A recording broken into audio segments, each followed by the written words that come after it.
Veneto Banca, qualcuno ci crede ancora. Il segnale arriva da quegli 11 milioni e 417 mila euro di nuove azioni sottoscritte in alternativa al Fondo Atlante, che comunque ora è in possesso del 97,64% della banca. Certo, non i numeri che ci si aspettava dai capitani coraggiosi, ma comunque un segno che qualcuno ancora spera in un futuro per la banca di Montebelluna, magari senza la fusione di Popolare di Vicenza. Che le due banche siano sempre più gemelle nella sventura lo dimostra il valore di acquisto delle azioni. Quei 10 centesimi che hanno cancellato risparmi e speranze di un vero e proprio esercito del risparmio trevigiano e veneto.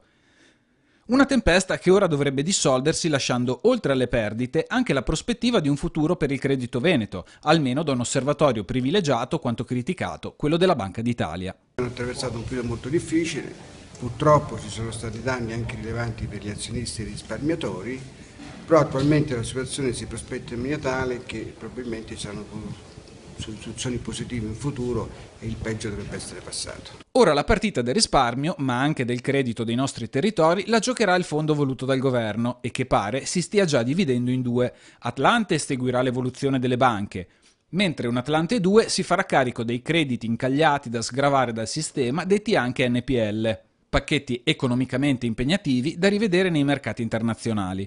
Un segnale chiaro di come si vogliano rilanciare le banche venete più che non distruggerle, mantenendo un sistema creditizio che molti davano bloccato. Il sistema ha sicuramente la capacità di soddisfare la clientela sia sul lato della raccolta che sul lato degli impieghi e lo sta facendo.